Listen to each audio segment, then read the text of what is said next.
Dear friends, I am so happy to be with you in this evening.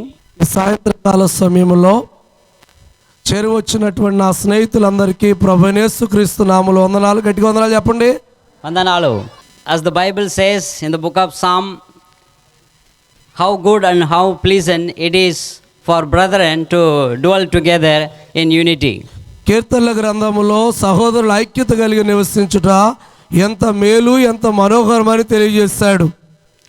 So let me thank our Almighty God first of all for bringing us here with safe and sound. మొట్టమొదటిగా మహోన్నతుడైనటువంటి సర్వశక్తి గల దేవునికి నేను కృతజ్ఞతలు తెలియజేస్తాను. ఎందుకంటే మమ్మల్ని క్షేమంగా ఇక్కడికి నడిపించినందుకు దేవునికి కృతజ్ఞతలు.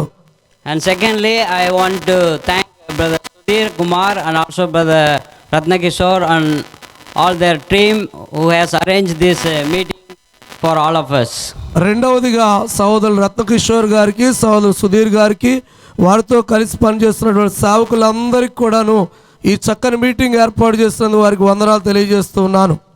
I am really blessed to be here with you all because this is my first time to Andhra Pradesh and the first great opportunity to speak to you in this big crowd. నేను మొట్టమొదటిసారిగా ఆంధ్రప్రదేశ్ వచ్చి దేవుని యొక్క వాక్యాన్ని ఇంతమంది సమూహంలో బోధించడం అనేది మొదటిసారి. అందుని బట్టి దేవునికి స్తోత్రం. I wish I could speak in Telugu, but I beg my pardon that I can speak only English and also Tamil. నేను అనుకున్నాను తెలుగు మాట్లాడితే బాగుంటుంది అనుకున్నాను, కానీ నాకు తమిళ్ ఇంగ్లీష్ మాత్రమే వచ్చు, అందుకే తెలుగులో మాట్లాడలేకపోయాను. I have a lot of Telugu students this year, so hopefully I will learn some Telugu from them. అక్కడ దిండిగల్లో ఉన్న బైబిల్ కాలేజీలో చాలామంది తెలుగు విద్యార్థులు ఉన్నారంట. ఒకవేళ ప్రభు చిత్తం అయితే ఈసారి చక్కగా తెలుగు నేర్చుకుంటారని అనుకుంటున్నాడు. So I am going to greet you all in Telugu. అప్పుడు మీ అందరికీ నేను తెలుగులో అప్పుడు వందనాలు శుభవచనాలు తెలియజేస్తాను. అందరికీ వందనాలు. అందరికీ వందనాలు ఇప్పుడే వచ్చేసింది. Okay. Am I correct? కరెక్ట్గా చెప్పానా? Okay, thank you so much. మంచిది, వందనాలు. Okay, in this meeting I was asked to speak to you all about God's salvation or the salvation of God. ఈ రాత్రికాల సమయంలో ఈ మీటింగ్లో దేవుడు మానవులకు ఇచ్చినటువంటి రక్షణ గురించి లేక రక్షణ కూర్చున్నటువంటి విషయాలు మనం నేర్చుకోబోతూ ఉన్నాం. There is a verse in the book of Hebrew chapter 2 which talks to us that how shall we escape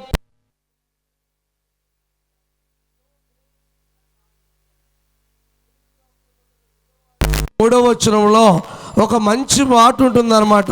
ఇంత గొప్ప రక్షణను మనం నిర్లక్ష్యము చేసిన ఎడల ఎలాగూ తప్పించుకుందాము, ఆ తీర్పును ఎలాగూ తప్పించుకుందాం అనే మాట వ్రాయబడింది. So God's will and desire for all humanity is to be saved. ప్రతి మానవుడు కూడా రక్షించబడాలని దేవుని యొక్క ఉద్దేశము చిత్తమై ఉన్నది. So in this lesson we will be discussing 3 points. ఈ యొక్క అంశంలో 3 ప్రాముఖ్యమైన విషయాలు మనం నేర్చుకోబోతూ ఉన్నాము. The first one is the problem of man. మొట్టమొదట మానవునికి ఉన్నటువంటి సమస్య. And the second one is that salvation is in Christ Jesus. రెండవదిగా క్రీస్తునందే రక్షణ ఉంది అనే విషయాన్ని నేర్చుకోబోతూ ఉన్నాం. And the third one is examining our life. మూడవదిగా మన జీవితాల్ని పరిశీలన చేసుకోవడము అనే 3 విషయాల్ని రాత్రికాల సమయంలో నేర్చుకోబోతూ ఉన్నాం. Now before I enter into the first discussion, మొట్టమొదటి వాక్య భాగంలోనికి అంశంలోనికి వెళ్ళబోయే ముందుగా I want your attention to the book of Job chapter 12 verse 11. మీ యొక్క బైబిల్ గ్రంథంలో నుండి యోబు గ్రంథాన్ని జాగ్రత్తగా 12వ అధ్యాయము 11వ వచనంలో రాయబడినటువంటి ఒక మాటను మీరు జాగ్రత్తగా గమనించాలని కోరుతూ ఉన్నాను. The verse says like this. ఆ యొక్క వాక్యం ఎలాగో తెలియజేస్తూ ఉంది. How our mouth tastes the food that we eat, అంగిలి ఆహారమును రుచిచున్నట్లు, so our ear must try the words that we hear. కనుక మన చెవి కూడాను మనం వినేటువంటి మాటలను పరీక్షించాలి అని వ్రాయబడింది. As also Bible says, he who has ear, let him hear. Bible గ్రంథంలో ఇలాగ వ్రాయబడింది, చెవులు గలవాడు వినుడుగాక అని వ్రాయబడింది. So hope you are all paying good attention to the scriptures that we are going to teach to you. ఈ రాత్రికాల సమయంలో మీకు బోధించబోయేటువంటి అంశాలని మీరు జాగ్రత్తగా గమనిస్తారని నేను అనుకుంటున్నాను. అల్లరి చేస్తూ జాగ్రత్తగా వినండి. I appreciate all of your presence here. మీ అందరి యొక్క ప్రసన్నతను బట్టి మీరు అందరు ఇక్కడికి వచ్చినందుకు నేను మిమ్మల్ని అభినందిస్తున్నాను. All the church members, family members, friends, children and elders who are here, I am so happy to see you all. ఇక్కడ ఉన్నటువంటి సంఘ సభ్యులు, కుటుంబాలు, స్నేహితులు, పెద్దలు, ఇక్కడ చేరిన ప్రతి ఒక్కరికి కూడాను నేను ప్రత్యేకమైన కృతజ్ఞతలు తెలియజేస్తున్నాను. So this gathering helps me to understand that how much important you have given to God's word. ఇంతమంది కూర్చొని వాక్యం వింటున్నప్పుడు మీరు వాక్యానికి ఎంత ప్రాముఖ్యత ఇచ్చారో నాకు అర్థమవుతుంది. As we all know from Matthew chapter 4 verse 4, మత్తయి సువార్త 4వ అధ్యాయం 4వ వచనములో Jesus said to Satan when he tempt him to turn the stone into bread. సాతాను యేసుతో శోధించినప్పుడు ఏమనంటున్నాడంటే ఆ రాళ్లను రొట్టెలుగా చేసుకోవాలని చెప్పినప్పుడు యేసు ఏమంటున్నాడంటే, Jesus said, as it is written, that man shall not live by bread alone, but by every word that proceeds from the mouth of God. మనుషుడు రొట్టె వల్ల మాత్రము కాదు కానీ దేవుని నోటి నుండి వచ్చే ప్రతి మాట వల్ల జీవించునని వ్రాయబడి ఉందని చెప్పాడు.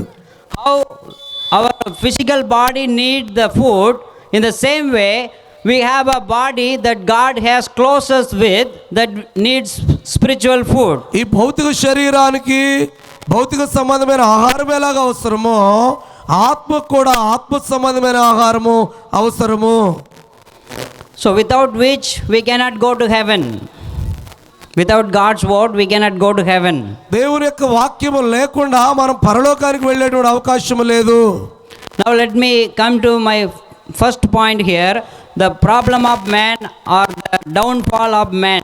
మానవుడి యొక్క పతనము లేక మానవుడి యొక్క సమస్యల గురించి ఈరోజు మొదటిగా మనం ఆలోచన చేయడానికి ప్రయత్నం చేద్దాము. What is the problem of man?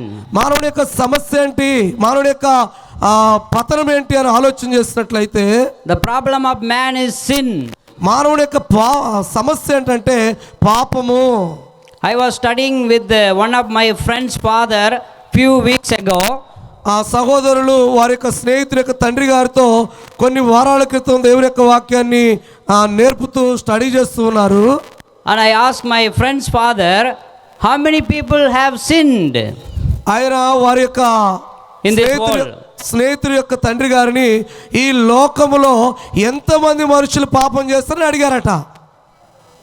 Well, he said there are some good people. ఆయన చెప్పాడు కొంతమంది మంచి ప్రజలు ఉన్నారు, వాళ్ళు పాపం చేయలేదని చెప్పాడు. But the remaining are sinners. మంచివాళ్ళు తప్ప మిగతా వాళ్ళే పాపులు అని చెప్పాడు ఆయన. Is that correct? అది నిజమేనా? ఆ మాట నిజమేనా? కొంతమంది మంచివాళ్ళు కొంతమంది పాపులు ఉన్నారు, నిజమా? The Bible tells us clearly that all have sinned and fall short of the glory of God. Bible గ్రంథము చాలా తెలివిగా వివరంగా తెలియజేస్తుంది ఏంటంటే మనుషులందరూ పాపము చేసి దేవుడు అనుగ్రహించిన మహిమను పొందలేకపోతున్నారు. It is written in Romans chapter 3 verse 23. రోమీయులకు రాసిన పత్రిక 3వ అధ్యాయము 23వ వచనంలో అది రాయబడింది. So there is not a single man on this earth who has not sinned. పాపము చేయనటువంటి ఒక వ్యక్తి ఎవరు ఈ భూమి మీద లేరు, అంటే అందరూ పాపం చేస్తారని అర్థము. Except one, that is our Lord Jesus Christ. All have sinned. ఒకే ఒక వ్యక్తి తప్ప, ప్రభువైన యేసుక్రీస్తు తప్ప అందరూ పాపం చేస్తారు. And of course in John, 1 John chapter 1 8 to 10, here it reads to us like this: if we say that we have not sinned, we deceive ourselves and the truth of God is not in us. యోహాను రాసినటువంటి మొదటి పత్రిక 1వ అధ్యాయము 8-9 వచనాలలో మనం పాపము లేని వారమని చెప్పుకొని నెడలా మనల్ని మనమే మోసపుచ్చుకొందుము. So what is our understanding about sinning? పాపమును గూర్చినటువంటి మన అవగాహన ఏంటి? We all at some point in some way have sinned. మనమందరము ఒకానొక సమయములో ఒకానొక విధముగా ఒకానొక పరిస్థితుల్లో పాపం చేస్తున్నాము. There is no one on this earth without sin. ఏ వ్యక్తి కూడా పాపం లేనటువంటి వ్యక్తి భూమి మీద ఎవరు లేరు. All have sinned against God and separated from God. అందరూ దేవునికి వ్యతిరేకంగా పాపం చేసి దేవుని నుంచి దూరం అయిపోయారు. We read in Isaiah chapter 59 verse 1 and 2. యెషయా గ్రంథం 59వ అధ్యాయం 1-2 వచనాలు ఇలా రాయబడింది. Your sins and your iniquities have separated you from your God. మీ పాపములు మీ దోషములు మీ దేవునికి మధ్య అడ్డముగా వచ్చెను. So God cannot have a fellowship with sin.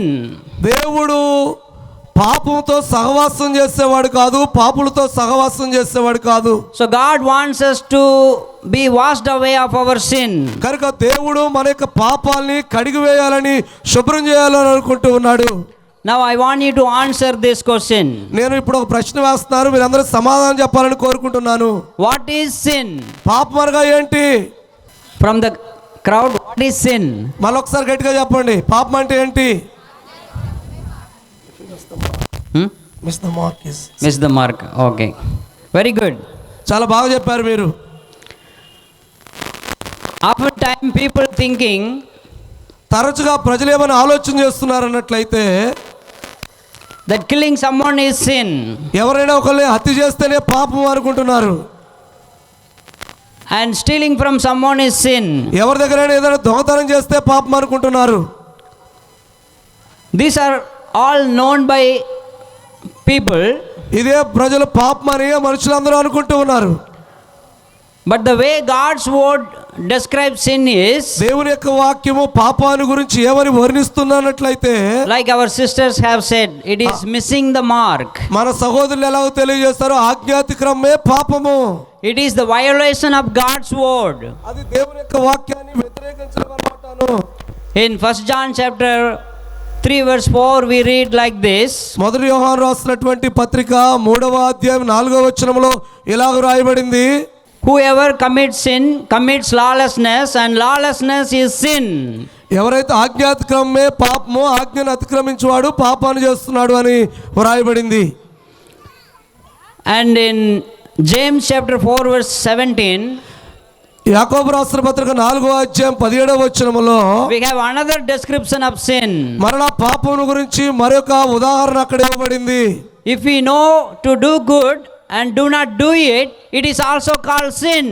మనకి మేలుకరమైంది ఏదో మనకు తెలిసి అలాగూ చేయకపోతే పాపం అంటున్నాడు. మేలైంది చేయనెరిగి అలాగూ చేయని వారికి పాపం కలుగును అంటున్నాడు.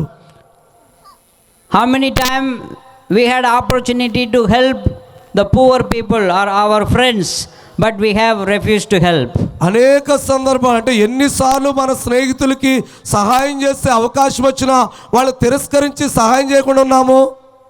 So God's word describes sin in this way: to know to do good and not doing it is sin. దేవుని యొక్క వాక్యము పాపానికి ఒక నిర్వచనాన్ని ఇస్తూ మేలైంది ఏదో చేయనెరిగి అలాగూ చేయకపోవడమే పాపం అంటూ ఉంది. If we go further in 1 John chapter 5 verse 17, అదే విధముగా యోహాను రాసిన మొదటి పత్రిక 5వ అధ్యాయం 17వ వచనంలో ఇంకొంచెం ముందుకు వెళ్ళినట్లయితే, all unrighteousness is sin. సకల దుర్నీతియు పాపము. What is sin? పాపం అనగా ఏంటి? All unrighteousness. సకల దుర్నీతి కూడా పాపము. Whatever we do against the righteousness of God, it is called sin. దేవుని యొక్క నీతికి వ్యతిరేకంగా ఏమైనా చేస్తున్నామో అది పాపమని పిలువబడుతుంది. So far we have studied who have sinned, ఇప్పటి వరకు మనము ఎవరు పాపం చేస్తారనే విషయాన్ని అధ్యయనం చేస్తాము. and the answer is all have sinned. దాని సమాధానం ఏంటంటే ప్రతి ఒక్కరు, ప్రతి వ్యక్తి పాపం చేస్తాడని అర్థము. And we also learned what is sin. అదే విధంగా మనము పాపమనగా ఏంటో నేర్చుకున్నాము. It is missing the mark. అది ఆజ్ఞను అతిక్రమించడము. It is violating God's word. దేవుని యొక్క వాక్యాన్ని వ్యతిరేకించడము, తిరస్కరించడము. It is not doing the good things that we know. మనకు తెలిసినటువంటి మంచి దాన్ని చేయకపోవడమే పాపము. And it is all unrighteousness. ఆ సకల దుర్నీతియు పాపము. Now I want you to listen carefully. మీరు చాలా జాగ్రత్తగా వినాలని కోరుతున్నాను. అక్కడ పిల్లలు తిరుగుతున్నారు, జాగ్రత్తగా వినండి. What are the consequences of sin? పాపం యొక్క ఫలితం ఏంటి, లేక ప్రభావం ఏంటి? If we go and work whole day from morning 6 o'clock to evening 5 o'clock. ఒకవేళ మనము ఉదయకాలం 6 గంటల నుండి సాయంత్రం 5 గంటల వరకు ఏదైనా ఒక పనికి వెళ్ళామనుకోండి, What do you get? ఏం పొందుకుంటావు? You get sambalam, right? Wages. మీరు జీతమో లేకపోతే కూలీ పొందుకుంటారు, అవును కదా. సంబలం అని తమిళ్లో చెప్పారు, కూలీ అనమాట. Yes, kuli. Tamil also kuli. So it depends upon our job, we get wages. తమిళ్లో కూడా కూలీ అంటారంట. అది మనం చేస్తున్నటువంటి పనిని బట్టి మనకు ఫలితం అనేది వస్తుంది. So likewise there is also wages of sin. అదే విధముగా పాపమునకు కూడా ఫలితం అనేది ఉంది. Let us hear from God's word. దేవుని యొక్క వాక్యాన్ని నుంచి మనం విందాము. Romans 6:23. రోమీయులకు రాసిన పత్రిక 6వ అధ్యాయం 23వ వచనము. The wages of sin is death, but the gift of God is eternal life in his son Jesus Christ. పాపం వల్ల వచ్చే జీతం మరణము, దేవుని కృపావరం మన ప్రభువైన క్రీస్తు యేసునందు నిత్య జీవము. So what is the wages of sin? పాపం యొక్క ఫలితం ఏంటి? Yes, death. అవును, మరణము. What is death means? మరణం అంటే అర్థం ఏంటి చెప్పండి? Very good, brother. Death means separation. మరణం అంటే ఎడబాటు అని అర్థము. So when we sin, we die spiritually and we are separated from God. మనం ఎప్పుడైతే పాపం చేస్తున్నామో ఆత్మ సంబంధంగా మనం మరణిస్తున్నాము, దేవుని నుంచి ఎడబాటు అవుతున్నాం, దూరం అవుతూ ఉన్నాం. How worst or how miserable it is to be separated from God. నిజంగా దేవుని నుంచి వేరైపోవటం అనేది ఎంత బాధాకరమైనటువంటి విషయం, అది ఎంత ఇబ్బందికరమైన విషయం అది. If a wife is separated from husband, ఒకవేళ ఒక భార్య భర్త నుంచి విడిపోయింది అనుకోండి, ఎడబాసింది అనుకోండి. if a children are separated from the parents, ఒకవేళ పిల్లలు తల్లిదండ్రులు విడిచిపెట్టారనుకోండి, ఎడబాస్తారనుకోండి. if a friends are separated from one another, ఒక స్నేహితుడు మరో స్నేహితుడి నుండి ఎడబాస్తారనుకోండి, how painful it is. ఎంత బాధగా ఉంటుంది అది. It is hopeless. అది నిరీక్షణ లేనటువంటిది. So it is for you and me to be separated from our God in our sin. ఒకవేళ నీవు నేను కూడాను పాపం చేసినట్లయితే ఖచ్చితంగా దేవుని నుంచి దూరం అవుతామని గమనించాలి. If you turn to Galatians chapter 5, ఒకవేళ మీరు బైబిల్ గ్రంథాన్ని గలతీయులకు రాసిన పత్రిక 5వ అధ్యాయాన్ని తిప్పుకున్నట్లయితే verses 19 to 21, we see the works of the flesh. 19 నుంచి 21 వచనాల వరకు శరీర సంబంధమైన కార్యాల గురించి తెలియజేస్తున్నాడు. God has a long list of sin. దేవుడు పాపాన్ని గురించి చాలా పెద్ద లిస్ట్ అక్కడ ఇచ్చాడు. You can count it at home. ఇంటి దగ్గరికి వెళ్ళి అవి ఎన్నో లెక్క పెట్టుకోండి. And tell me how many of them. అవి ఎన్నో ఉన్నాయో నాకు తర్వాత చెప్పండి. More than 15 sins, different type of sins are listed there. దాదాపుగా 15 కంటే ఎక్కువ రకాలైనటువంటి పాపాలు శరీరంతో చేస్తే అక్కడ కనబడుతున్నాయి. Idolatry is sin. విగ్రహారాధన పాపము. Adultery is sin. వ్యభిచారం పాపము. Drunkenness is sin. త్రాగుడు, drinking. మద్యపానము పాపము. And so many other sins are listed there. అక్కడ చాలా అనేకమైనటువంటి పాపాలు నమోదు చేయబడి ఉన్నవి. So what is the lesson for you and me? నీకు నాకు ఇప్పుడు పాఠం ఏంటన్నట్లయితే, the last line in this verses tells us that those who practice these sins will not enter into the kingdom of heaven. 21వ వచనంలో చివరిగా చెప్తూ, ఇట్టి వాటిని చేయి వారు దేవుని రాజ్యంలో స్వతంత్రించుకోరని మీతో స్పష్టంగా చెప్పుచున్నాను అన్నాడు. So these are the consequences of sin. ఇవి పాపం యొక్క ఫలితము, ప్రభావము. With sin we cannot go to heaven. మనము పాపంతో దేవుని దగ్గరికి వెళ్ళలేము. If we do not repent of sin, if we are not saved from your sin, you will go to hell. That's what the word of God says. ఒకవేళ పాపం నుండి మారుమనసు పొందకపోతే ఖచ్చితంగా నరకానికి వెళ్ళే అవకాశం ఉందని దేవుని యొక్క వాక్యం తెలియజేస్తుంది. I want to quote a verse at this moment of time. ఈ సమయంలో నేను ఒక వచనాన్ని మీకు కోట్ చేయాలనుకుంటున్నాను, తెలియజేయాలనుకుంటున్నాను. 2 Thessalonians chapter 1 verse 8 and 9 says that those who do not obey the gospel and those who do not love God, they will have their part in the lake of fire which is burns with fire and brimstone. 2 తెస్సలోనికీయులకు రాసిన పత్రిక 1వ అధ్యాయము 6 నుంచి 8 వచనాలు కలిసి ఉంది. అది సువార్తకు లోబడినటువంటి వారికి ఆ ప్రతిదండన ఉంటుంది, వారి అగ్నిజ్వాలలో కాలుతారనేటువంటి విషయము అక్కడ మనకు కనబడుతుంది. In Matthew chapter 26 verse 41. మత్తయి సువార్త 26వ అధ్యాయం 41వ వచనములో, Can any one of you read please ఎవరైనా మీలో ఎవరైనా చదవగలరా? గట్టిగా చదవండి దయచేసి. from the audience? ఆడియన్స్ మీరు 26వ అధ్యాయము 41వ వచనం ఎవరైనా గట్టిగా చదవగలుగుతారా? Yes, Matthew 26:41. చదవండి. మీరు శోధనలో ప్రవేశించుకున్నట్లు మెలకువగా ఉండి ప్రార్థన చేయుడి. ఆత్మ సిద్ధమే గాని శరీరము బలహీనమని పేతురుతో చెప్పి. చాలమ్మా.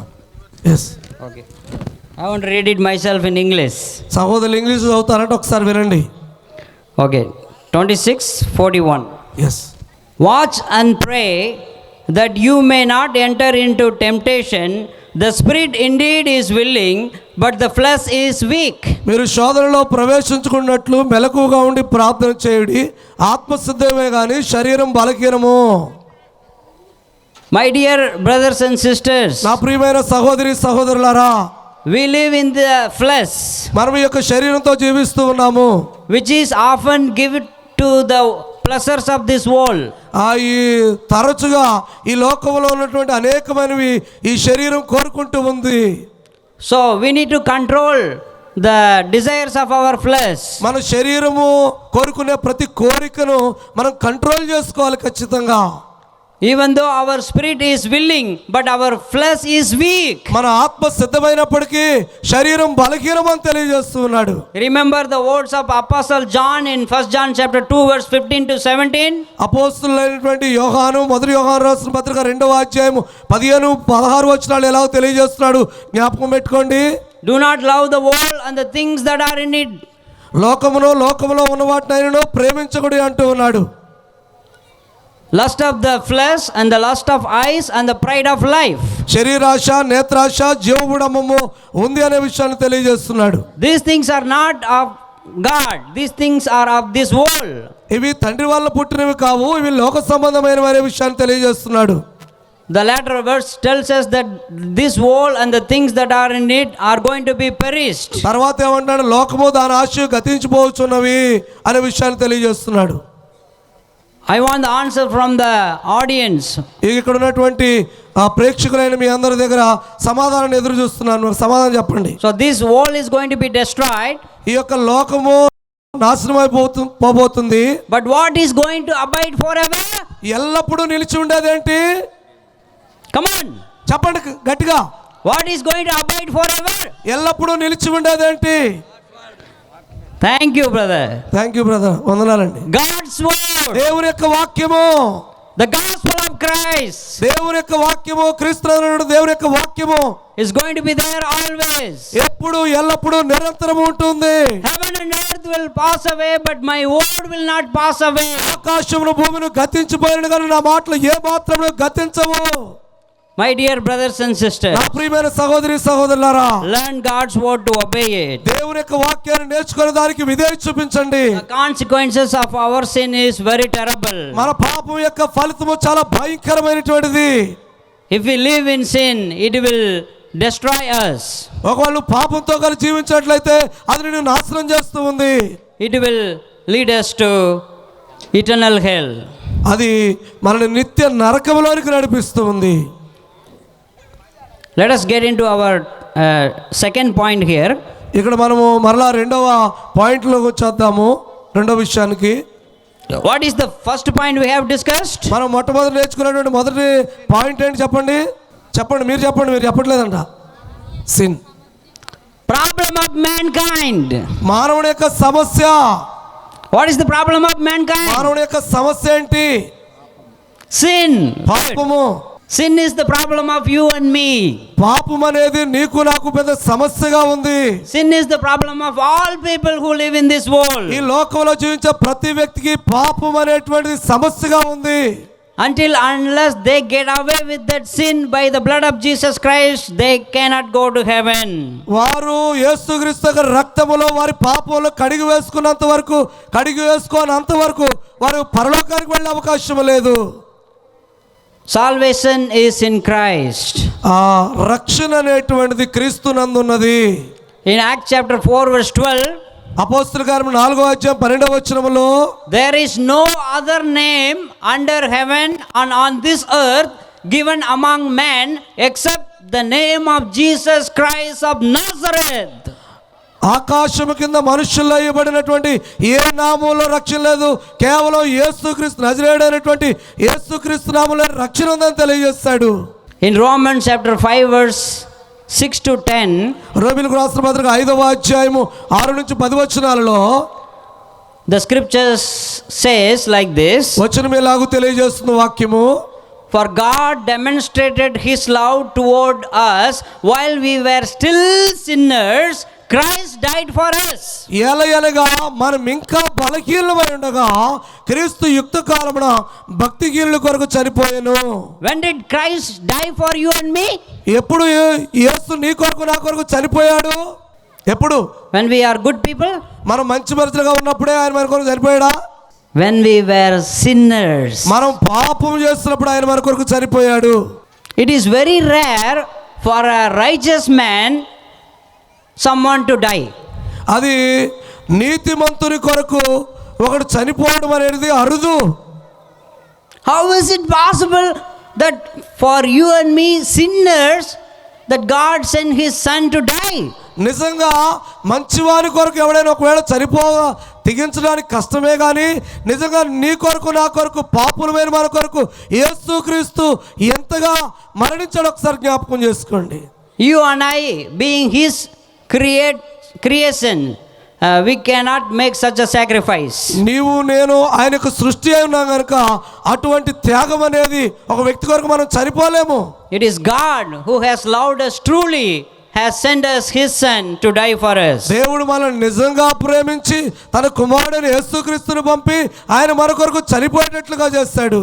If you will please turn to 1 Peter chapter 2 verse 21 to 25. మీరు బైబిల్ గ్రంథాన్ని పేతురు రాసిన మొదటి పత్రిక 2వ అధ్యాయం 21 నుంచి 24 వచనాలు చూడండి. Here it says, he bore our sins in his body. ఇక్కడ తెలియజేస్తున్నాడు ఆయన యొక్క శరీరమందు మన పాపమును భరించాడు అనేటువంటి విషయం తెలియజేస్తున్నాడు. For what reason he bore our sins in his body? ఆయన యొక్క శరీరములో ఏ కారణాన్ని బట్టి మన పాపాలు భరించాడు? That we might die to sin. మనము పాపం నిమిత్తం చనిపోవడం కొరకు చనిపోకుండా ఉండడం కొరకు ఆయన భరించాడు. By his wounds we are healed. ఆయన యొక్క గాయముల చేత మనం స్వస్థత పొందాము. Here we see the love of God. ఇక్కడ మనం దేవుని ప్రేమను చూస్తూ ఉన్నాము.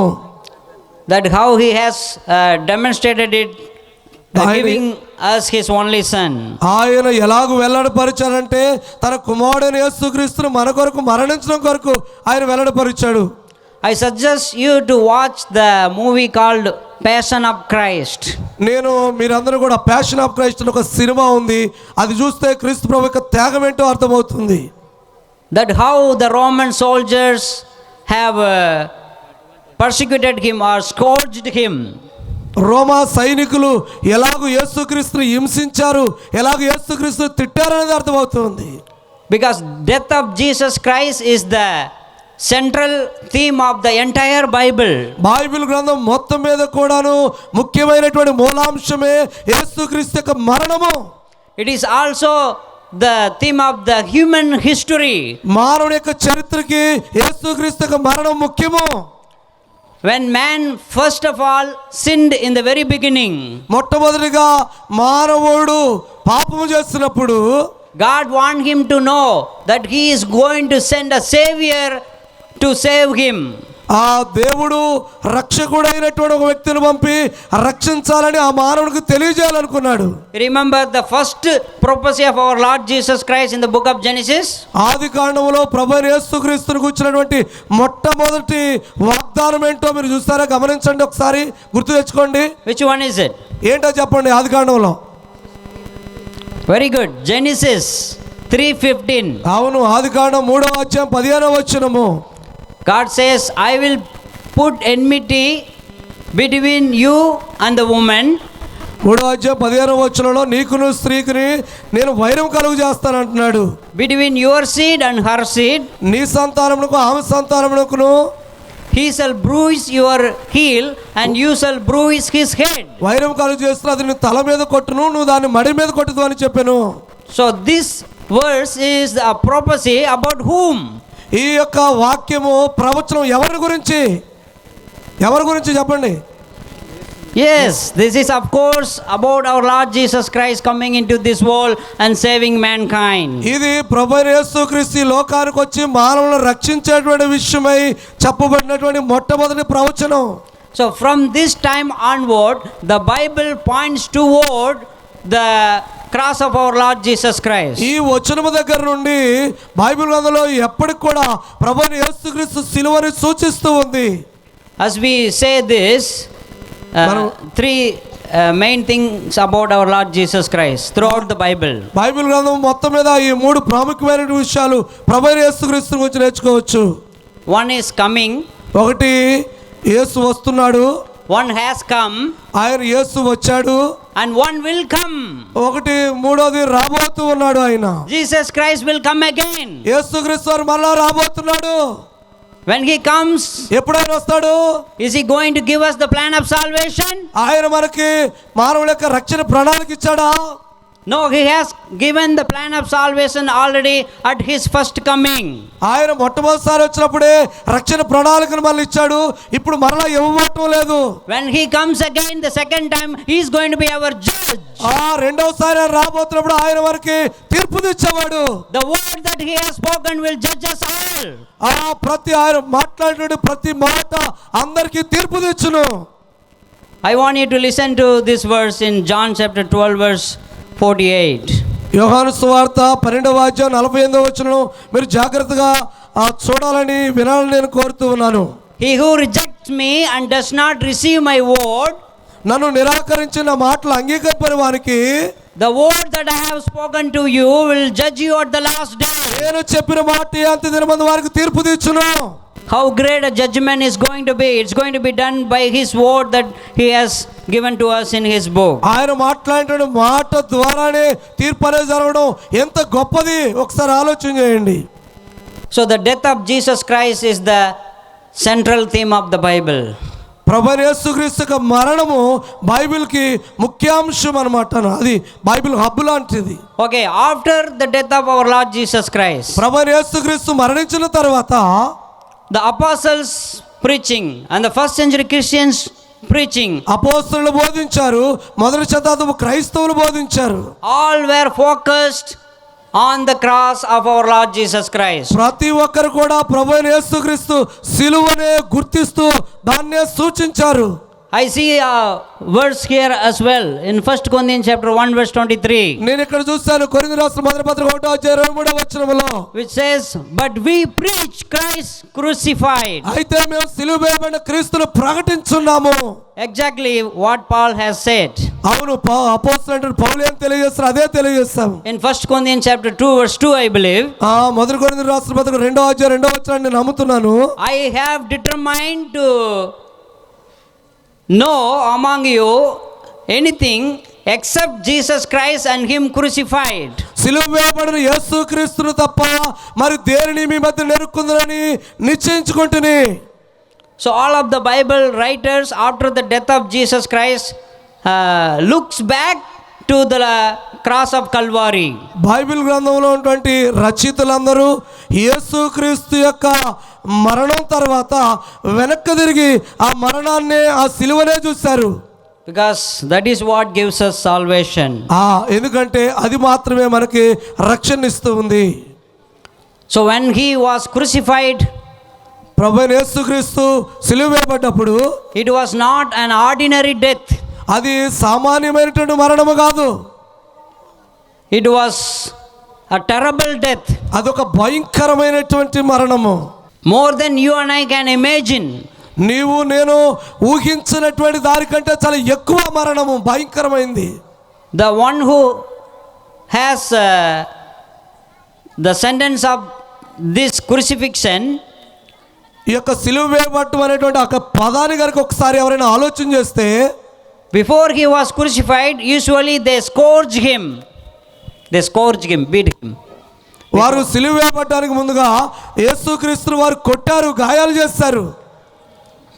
So the Romans are very expert in scourging. నిజంగా రోమియులు లేక రోమా సైనికులు కొట్టడంలో గాయములు చేయడంలో చాలా అనుభవం కలిగినటువంటి వారు. They have scourged him inch by inch and have made the flesh come out and the body loosened. నిజంగా వాళ్ళు శరీరంలో యేసుక్రీస్తు శరీరంలో ప్రతి అణువున అంగుళము ఆ యొక్క సిలువ దాన్ని ఏమంటారు ఆ యొక్క మేకుతో గుచ్చి లాగేస్తారన్నమాట. And after that he was compelled to carry his own cross to the Calvary. ఆ తర్వాత ఆయన తన యొక్క సిలువని కల్వరికి తీసుకొని వెళ్ళాల్సి వచ్చింది. The Romans and the Jew think that dying in a crucifixion is not a good way of dying. నిజంగా రోమీయులు అక్కడ యూదులు అలా రోమా పద్ధతి ప్రకారంగా సిలువ వేయబట్టం అనేది అది సామాన్యమైన విషయమేమి కాదు. It is a curse in the sight of God. దేవుని యొక్క దృష్టిలో అది శాపము. For you and me, నీ కొరకే నా కొరకే శాపాన్ని భరించాడు. behalf of you and me, he was cursed. నీ పక్షాన నా పక్షాన ఆయన శాపాన్ని అనుభవించాడు. Let us hear from the Bible. Bible గ్రంథంలో మనం ఒక్క విషయాన్ని ఆలోచన చేద్దాం. Galatians 3:13. గలతీయులకు రాసిన పత్రిక 3వ అధ్యాయం 13వ వచనము. From the audience, please. ఎవరైనా చదవండి. గలతీయులు Yeah. గలతీయులకు రాసినటువంటి పత్రిక 3వ అధ్యాయము 13వ వచనం. ఆత్మను గూర్చిన వాగ్దానము విశ్వాసం వల్ల మనకు లభించున్నట్లు అబ్రహాం పొందిన ఆశీర్వచనము క్రీస్తు యేసు ద్వారా అనుజనులకు కలుగుటకై క్రీస్తు మన కోసం శాపమై మనల్ని ధర్మశాస్త్ర యొక్క శాపం నుండి విమోచించెను. Yes, Christ redeemed us from the curse of the law by becoming a curse for us, for it is written, cursed is everyone who is hanged on a tree. నిజంగా క్రీస్తు ధర్మశాస్త్ర యొక్క శాపం నుండి మనం విమోచించాడు.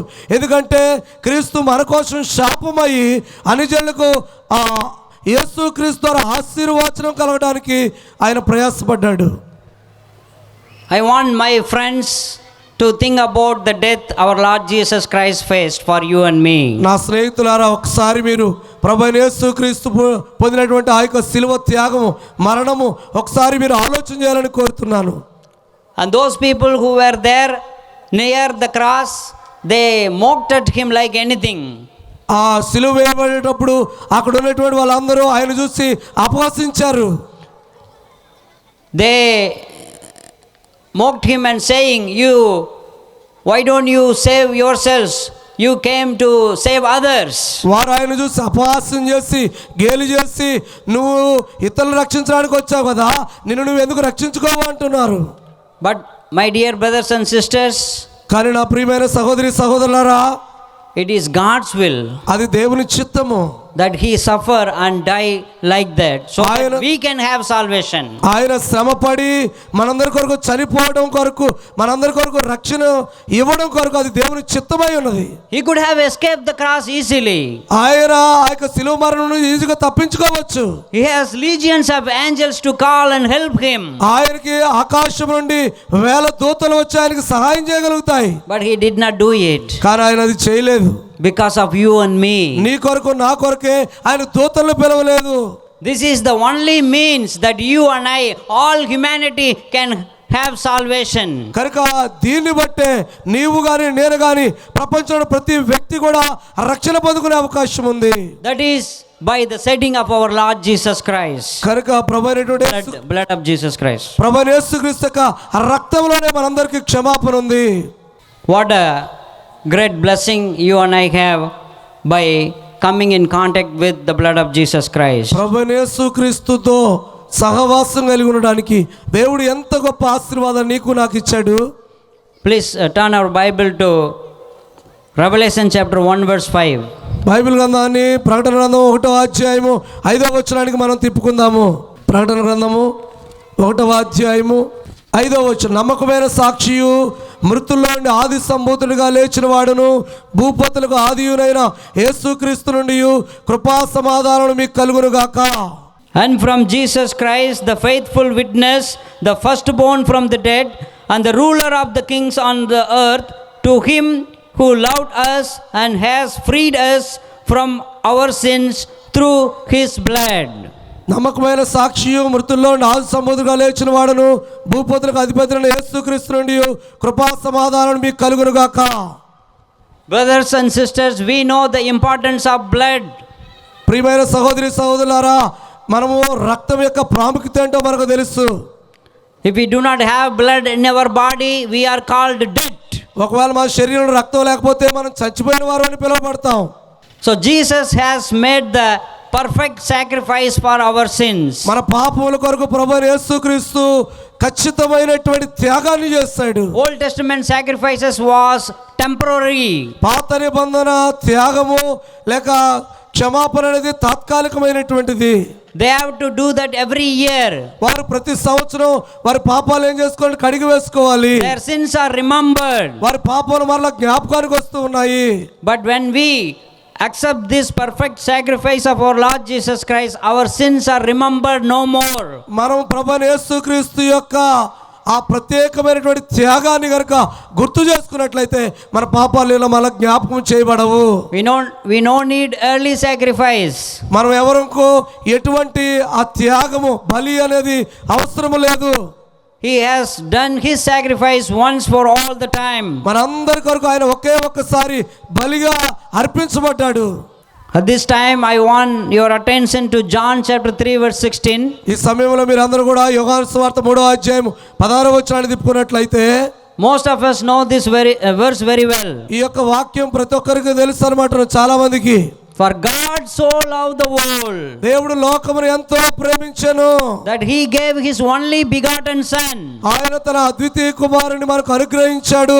that whoever believes in him should not perish but have everlasting life. ఎవరైతే వాని యందు విశ్వాసం ఉంచి ప్రతి వాడును నశింపక నిత్య జీవం పొందినట్లు ఆయనను అనుగ్రహించాను. Those who believe in Jesus will have everlasting life. ప్రభువైన యేసుక్రీస్తుని నమ్మినటువంటి వారికి నిత్య జీవం ఉంది. Do you believe in Jesus? నువ్వు ప్రభువునందు విశ్వాసం ఉంచావా? Do you believe in Jesus? నువ్వు ప్రభువునందు విశ్వాసం ఉంచావా? చెప్పండి, ప్రశ్న అది. All of you say yes. మీరందరూ ఎస్ అని చెప్పారా? Do you all believe in Jesus? మీరందరూ ప్రభువైన యేసుని నమ్మారా? Do you all accept his perfect sacrifice? ఆయన మన కొరకు చేసిన ఖచ్చితమైన బలిని త్యాగాన్ని మీరు అంగీకరించారా? In order to have a life everlasting, నిత్యము ఉండేటువంటి నిత్య జీవాన్ని పొందుకోవడానికి మీరు అంగీకరించారా? you must believe. నువ్వు నిత్య జీవాన్ని పొందుకోవాలంటే ఖచ్చితంగా నమ్మాలి.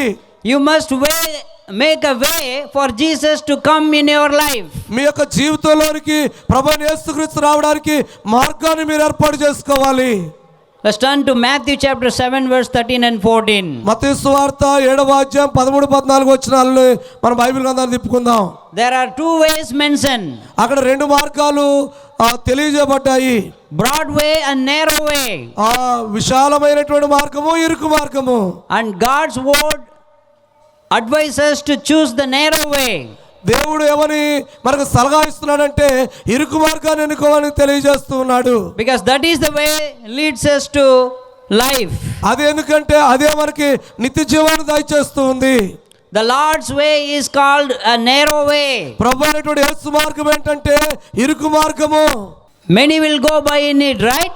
చాలా మంది వెళ్తారు కదా దాంట్లో, ఇరుకు మార్గంలో. Few will find this way. కొద్ది మంది ఆ మార్గాన్ని కనుగొంటారు. I want you and I to be in that few. ఆ యొక్క కొద్ది మందిలో మీరు నేను ఉండాలని నేను కోరుకుంటూ ఉన్నాను.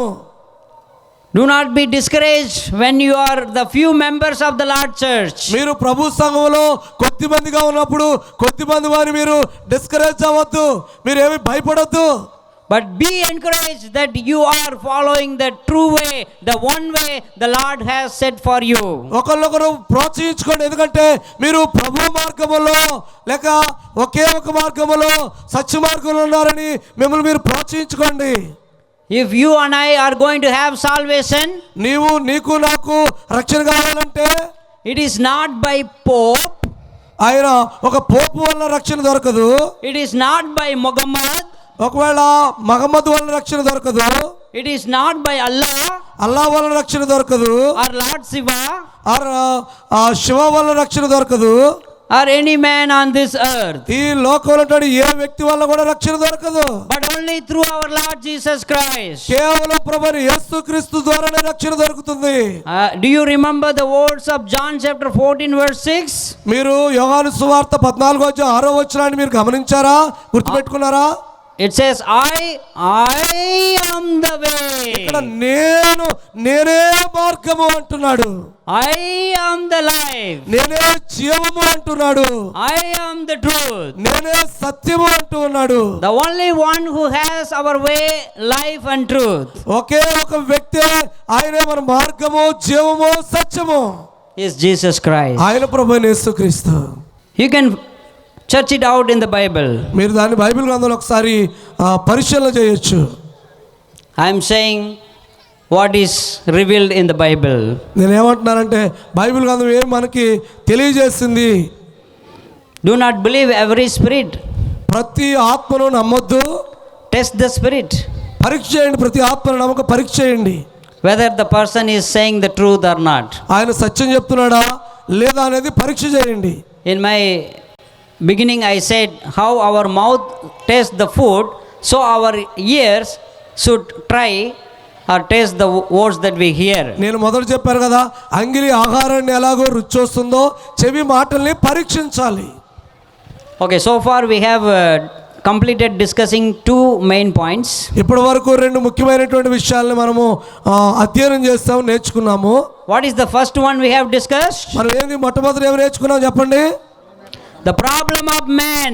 మానవుని యొక్క సమస్య ఏంటి లేక ఇబ్బంది ఏంటి? The whole humanity in this world have a problem of sin. ఈ ప్రపంచంలో ఉన్నటువంటి ప్రతి వ్యక్తికి ఉన్న సమస్య ఏంటంటే పాపము. There's only one person called righteous, that is our Lord Jesus. ఒకే ఒక వ్యక్తి నీతిమంతుడని పిలువబడ్డాడు, ఆయన ప్రభువైన యేసుక్రీస్తు. And the second one is రెండవది ఏంటన్నట్లయితే the salvation is in our Lord Jesus Christ.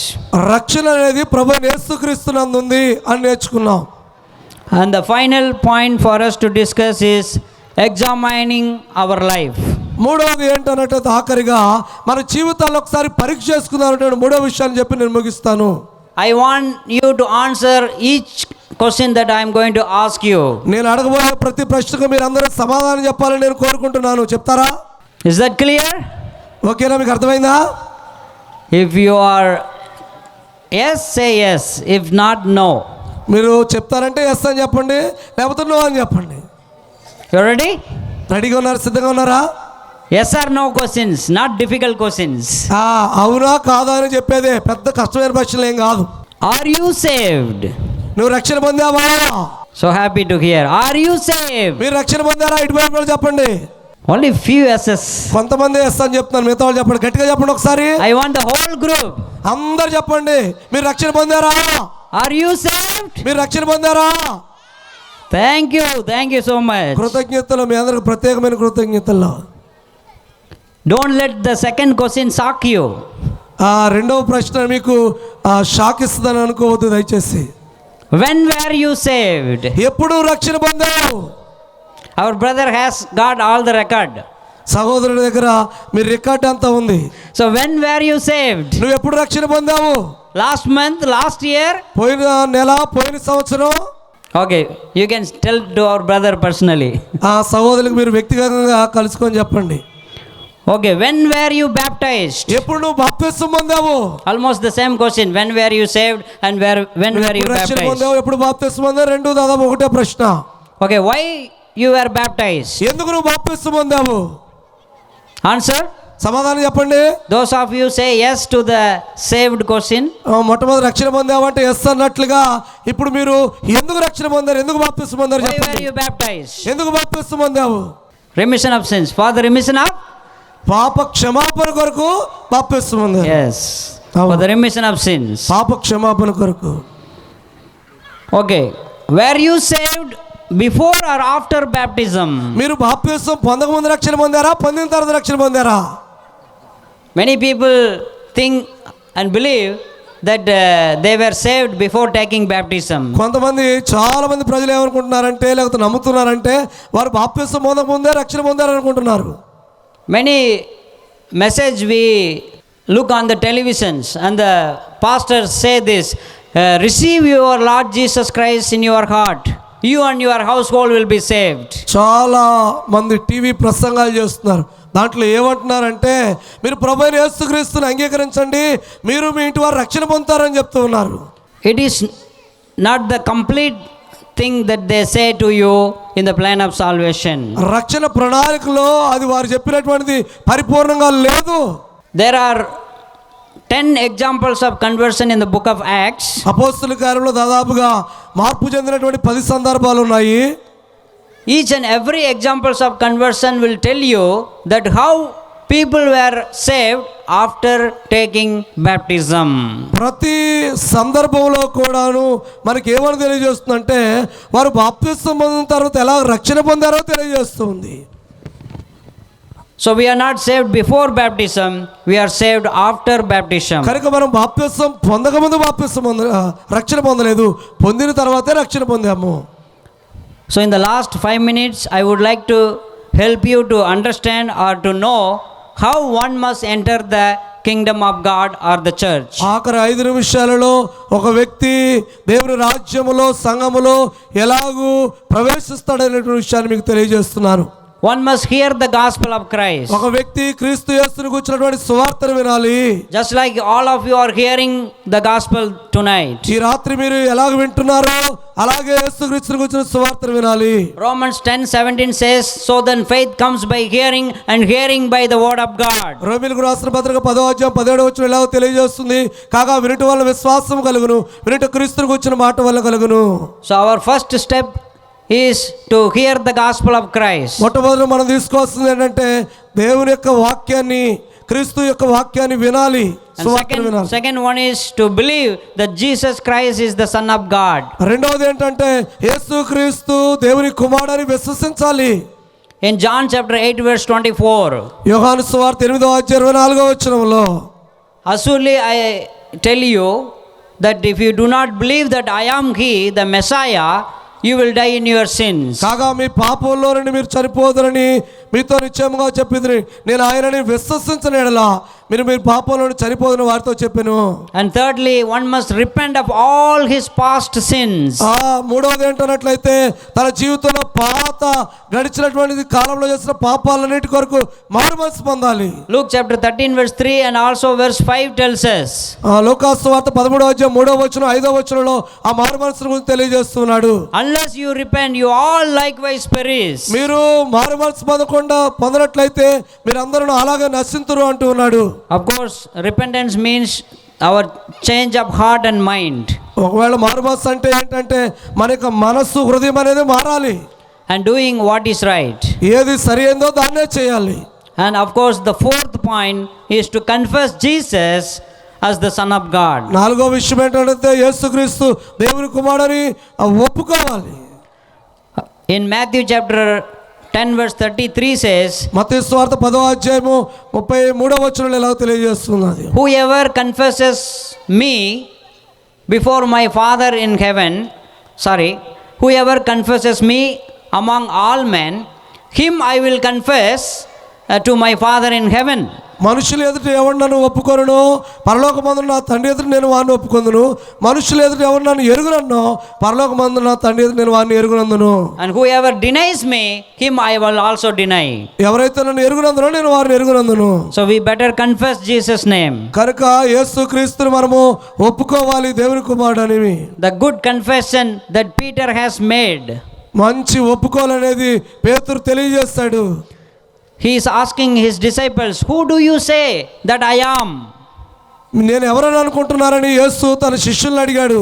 And Peter opened his mouth and said, you are the Christ, the Son of the living God. నువ్వు జీవము గల దేవుని కుమారుడైన క్రీస్తు అని పేతురు నోరు తెరిచేలాగా చెప్పాడు.